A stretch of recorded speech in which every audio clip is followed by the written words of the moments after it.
नमस्कार. मी म्हणतोय तुम्ही प्रतिपक्ष.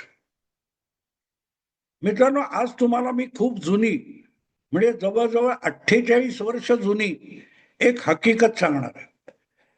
1977 मध्ये देशामध्ये अक्षरशः राजकीय उलथापालथ झाली होती. आणीबाणी उठून इंदिराजींनी ज्या सार्वत्रिक निवडणुका घेतल्या होत्या, लोकसभेच्या निवडणुका घेतल्या होत्या, त्या निवडणुका आपण सहजगत्या जिंकू असं त्यांना गुप्तचर खात्याने रिपोर्ट केलेलं होतं. आणि त्या आधारावर इंदिराजींनी तो निर्णय घेतला होता. आणि त्यासाठी जवळजवळ 20 महिने ज्या सगळ्या विरोधी पक्षांना, नेत्यांना, पत्रकारांना तुरुंगात डांबलं होतं, त्यांना सोडलेलं होतं. आणि त्या सगळ्यांचा राग इतका होता की तो राग एकत्र येऊन लोकसभा निवडणुका प्रत्यक्ष होईपर्यंत इतकं भयंकर जनमत इंदिराजींच्या विरोधात तयार झालं. इंदिराजी म्हणजे इंदिराजींच्या कारभाराच्या विरोधात तयार झालं, निर्णयाच्या विरोधात तयार झालं, की इंदिराजींचा दारुण पराभव झाला. खुद्द इंदिराजी रायबरेलीमध्ये आणि त्यांचे सुपुत्र संजय गांधी हे अमेठी या लोकसभा मतदारसंघात स्वतः पराभूत झाले.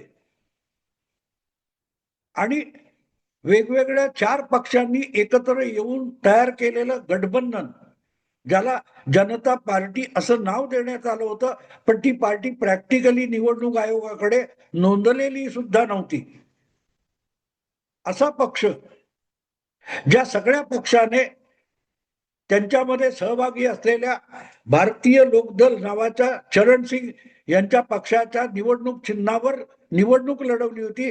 आणि निकाल लागून सत्तेत आल्यानंतर या लोकांनी 4ही पक्ष एकत्र येऊन संघटना विसर्जित केल्या आणि ते जनता पार्टी म्हणून नांदू लागले.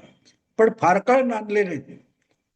1-1.5 वर्षामध्ये, 2 वर्षामध्ये त्यांच्यामध्ये बेबनाव सुरू झाला. आणि हा सगळा काळ इंदिराजी बदनाम झालेल्या होत्या. लोकांची नाराजी होती त्यांच्यावर. तरीही आत्ता आपण या सरकारला आव्हान देण्याच्या परिस्थितीत नाही आहोत. याचं भान असलेल्या इंदिराजींनी जनता पार्टीला उघडपणे राजकीय आव्हान दिलं नव्हतं. त्या आपापल्या परीने जनतेच्या वेगवेगळ्या विषयांवर मतप्रदर्शन करत होत्या, प्रसंगी लोकांना भेटत होत्या. मला आठवतं, बिहारमध्ये बेलछी नावाच्या एका गावामध्ये एक दलित वस्ती जाळली गेली होती. तत्काळ इंदिराजी या त्या बेलछी गावात जायला निघाल्या. आणि पावसाळ्याचे दिवस होते. त्या गावात पोहोचण्यासाठी वाटेत नदी क्रॉस करावी लागते. त्या नदीला पूर आला होता, तर इंदिराजींनी हत्ती मागवला आणि हत्तीवर बसून त्या बेलछी गावात त्या गेल्या. हे सगळं मी एवढ्यासाठी सांगतोय की विरोधी राजकारण करत असताना आपल्याला मिळणाऱ्या बारीक बारीक संधी ज्या असतात, संभावना असतात, त्यांचा उपयोग करणं किती अगत्याचं असतं याचा एक वस्तुपाठ इंदिराजींनी तेव्हा घालून दिला होता. आणि हळूहळू करत त्यांनी कुठलंही, हे सरकार, मला आठवतं इंदिराजींनी उलट त्यावेळेला असं सांगितलं होतं की हे सरकार पूर्ण 5 वर्ष चालेल. 4 वेगवेगळ्या पक्षांच्या विलिनीकरणातून एक प्रकारचं गठबंधनाचं स्वरूप असलेला जो जनता पक्ष होता, तो फार काळ टिकणार नाही आणि हे सरकार फार काळ चालणार नाही, असं राजकीय विश्लेषक, अभ्यासक सांगत होते. पण इंदिराजींनी ठामपणे सांगितलं, हा पक्ष आणि हे सरकार 5 वर्ष आपली मुदत पूर्ण करेल. मला हे सरकार पाडायचंय असं इंदिराजी चुकूनही बोलल्या नव्हत्या. चुकूनही बोलल्या नव्हत्या. आणि मग काँग्रेसमध्ये पण अंतर्गत बेबनाव सुरू झाले होते आणि काँग्रेस पक्ष दुभंगला. यशवंतराव चव्हाण, ब्रह्मानंद रेड्डी वगैरे मंडळी एका बाजूला आणि इंदिराजी वगैरे वगैरे एका बाजूला, असे 2 पक्ष झाले. जो आज काँग्रेस काँग्रेस आपण म्हणतो, तो काँग्रेस पक्ष हा 1978 मध्ये अस्तित्वात आला. आणि अशा वेळेला उत्तर प्रदेशमध्ये जे जनता पक्षाचं सरकार आलं होतं, त्याचे मुख्यमंत्री राम नरेश यादव हे झाले होते. मुलायम सिंग यांचे गुरु मानले जातात. राम नरेश यादव यांचा चेला ही मुलायम सिंग यांची ओळख आहे. ते राम नरेश यादव हे आधी लोकसभेत निवडणूक गेलेले होते, पण काही महिन्यांनी झालेल्या विधानसभा निवडणुकीत जनता पक्षाला विजय मिळाल्यानंतर ते मुख्यमंत्री झाले आणि त्यामुळे त्यांनी आपल्या लोकसभा निवडणुकीचा पदाचा राजीनामा दिला होता. आणि त्यामुळे आझमगड ही जी राम नरेश यादव यांची जागा होती त्याची पोटनिवडणूक झाली होती. इंदिराजींनी त्या जागेचा फायदा घेऊन आझमगडच्या पोटनिवडणुकीमध्ये आपल्या पक्षातर्फे मोहसिना किडवाई या मुस्लिम महिलेला निवडणुकीच्या आखाड्यात उतरवलं होतं. आणि मला वाटतं राम नरेश यादव यांचे भाऊच जनता पक्षातर्फे ती लोकसभेची निवडणूक लढवत होते. पण त्या पोटनिवडणुकीत जनता पक्षाच्या अंतर्गत बेबनाव भांडणं याचा इतका प्रभाव पडला की काही हजार, मला वाटते 40-50 हजार मतांच्या फरकाने मोहसिना किडवाई जिंकल्या आणि राम नरेश यादव यांचे बंधू राम बच्चन यादव यांचा दारुण पराभव झाला. पण तो एका मुख्यमंत्र्याच्या भावाचा पराभव नव्हता, तो जनता पक्षाचा पराभव होता, जनता सरकारचा पराभव होता. ज्या उमेदीने, ज्या आकांक्षेने, ज्या भावनेने लोकांनी जनता पक्षाला थेट दिल्लीच्या सत्तेत आणून बसवलं होतं, त्या इच्छा, आकांक्षा, भावना पायदळी तुडून जनता पक्षामध्ये आणि जनता सरकारमध्ये ज्या लाथाळ्या सुरू झाल्या होत्या, त्याचा रागही लोकांना येऊ शकतो याचं भान जनता पक्षाच्या नेत्यांना नव्हतं. त्यामुळे नव्याने सत्तेत आलेल्या जनता पक्षाबद्दल लोकांमध्ये कमालीची नाराजी हळूहळू हळूहळू तयार व्हायला लागली होती. आणि त्याच गोष्टीचा फायदा घेत मी सांगितलं ना, इंदिराजी वेलशीला बिहारमध्ये गेल्या, अशा जिथे जिथे विपरीत घटना घडायच्या तेवढ्या पुरता इंदिराजी तिथे जायच्या, तेवढ्या पुरत्या जायच्या. हे मी एवढ्यासाठी आठवण करून देतोय की त्यांनी थेट सरकारला आव्हान दिलं नव्हतं, त्यांनी राजकीय पक्षाला आव्हान दिलं होतं. आणि जिथे शक्य आहे तिथे गाजावाजा होऊ न देता जनता सरकारच्या विरोधातली जी भावना आहे ती राजकीय पातळीवर व्यक्त करणारा पक्ष म्हणून आपल्या काँग्रेस पक्षाला, काँग्रेस आय पक्षाला जनतेसमोर पेश करायला सुरुवात केली. आणि मित्रांनो, मोहसिना किडवाई नुसत्या जिंकल्या असं नाही, तर तिथून जनता पक्षाचे वाईट दिवस सुरू झाले. एका मागून एक निवडणुकीत जनता पक्षाचा पराभव व्हायला लागला आणि एक प्रकारे 1977 नंतरचं जे राजकारण होतं, जनता लाटेतून निर्माण झालेलं जे राजकारण होतं, माहोल होता, तो विस्कटायला आझमगडची ती पोटनिवडणूक पुरेशी ठरली होती. एक निवडणूक, एक पोटनिवडणूक सरकार पाडू शकतं, सरकारचा पाया पोकळ करू शकतं, हा आझमगडच्या त्या निवडणुकीचा दाखला आहे. पण म्हणून प्रत्येक पोटनिवडणूक सत्ताधारी पक्ष हरला तर मग राजकारणात उलथापालथ होते हे गृहीत धरण्याचं कारण नाही. लक्षात ठेवा, आझमगडमध्ये मोहसिना किडवाई जिंकणं हा जनता सरकारच्या आणि जनता पक्षाच्या विरोधातला कौल होता. पण त्यासाठी पक्षाच्या अंतर्गत तितका बेबनाव असला पाहिजे, जनतेमध्ये तो पक्ष, त्याचं सरकार हे तितकं नाराजीचं कारण झालं पाहिजे. आज तुम्ही बघाल तर मोदी सरकार येऊन 12 वर्ष उलटली तरीही पंतप्रधानपदी विराजमान झालेल्या नरेंद्र मोदी यांच्या लोकप्रियतेमध्ये कुठलीही घट होताना दिसत नाहीये. 12 वर्ष पंतप्रधानपदी राहून ज्यांची लोकप्रियता 50% खाली येत नाहीये किंवा त्यांच्या तुलनेत स्पर्धा करू शकेल असा कोणी दुसऱ्या पक्षाचा नेता दिसत नसेल, तर मग अजूनही या देशामध्ये मोदींविषयी लोकांना आत्मविश्वास आहे, आपुलकी आहे हेच कळतं. आणि त्याचा सगळ्यात मोठा पुरावा म्हणून आता आपण झालेल्या बिहार आणि बंगालच्या निवडणुकीकडे बघू शकतो. ती परिस्थिती आझमगडच्या त्या 48 वर्षापूर्वीच्या निवडणुकीत नव्हती.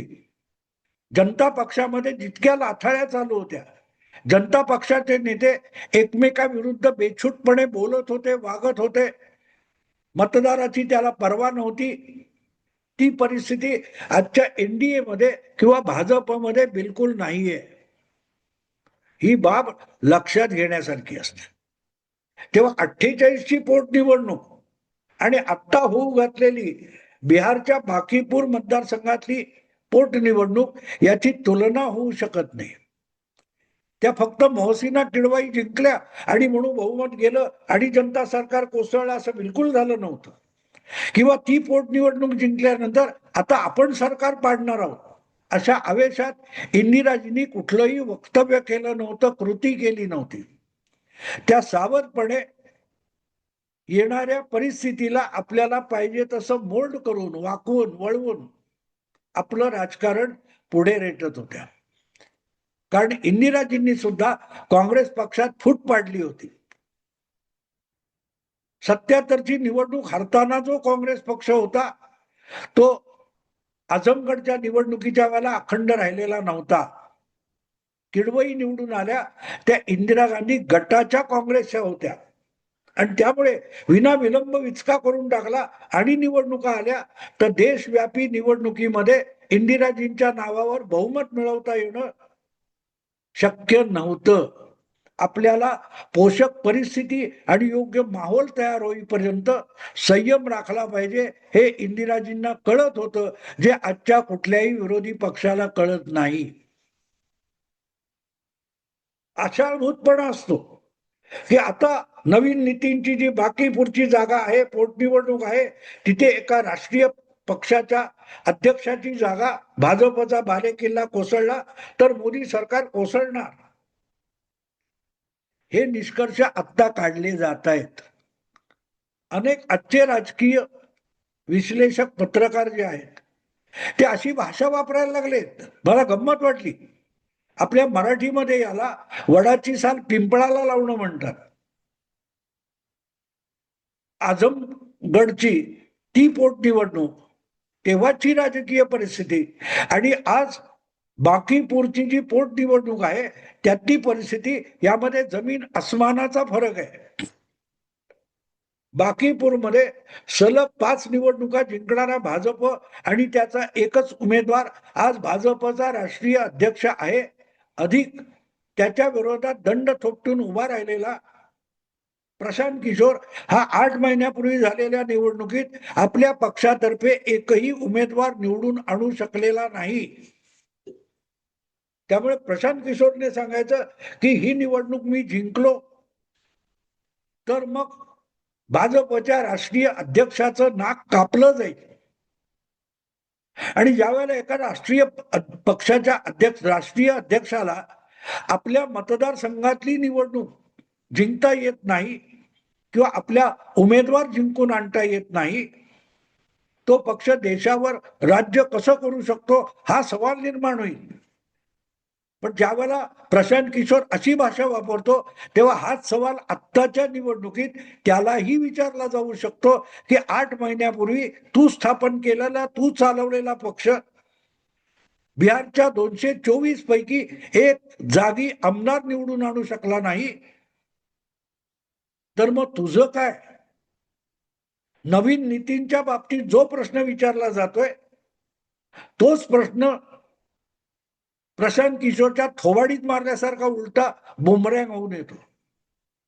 त्यामुळे कुठलीही निवडणूक झाली, पोटनिवडणूक झाली आणि त्याच्यात सत्ताधारी पक्षाचा पराभव झाला तर सत्ता बदलते वगैरे वगैरे, हे जे काय हवेतले हस्तिदंती मनोरे उभारले जातात ते अत्यंत पोरकट आहेत. हे होऊ शकतं, कोणी नाही म्हटलं. पण त्यासाठी विरोधकांची जितकी एकजूट दाखवता आली पाहिजे ती आहे का? सुरुवातीला अशी भाषा करण्यात आली की प्रशांत किशोर उभा राहत असेल तो काँग्रेस त्याला पाठिंबा देईल आणि राष्ट्रीय जनता दल सुद्धा पाठिंबा देईल आणि बघता बघता राष्ट्रीय जनता दलाने तिथे आपला उमेदवार उभा करून टाकला. त्यामुळे विरोधकांची एकजूट सुद्धा होऊ शकत नाही इतकी प्रचंड ताकद प्रशांत किशोर याच्या मागे उभी असताना ती पोटनिवडणूक जिंकणं सोडा, प्रशांत किशोर हा 2 नंबरची मतं तरी मिळवू शकेल का याविषयी मी साशंक आहे. हा प्रशांत किशोर मतदान होऊन मतमोजणी होईपर्यंत जिंकणार आहे, सरकार कोसळणार आहे, मोदी सरकार काय ते त्याचा पाया सैल होणार आहे, ह्या सगळ्या मीडियातून बातम्या पसरवल्या जातील.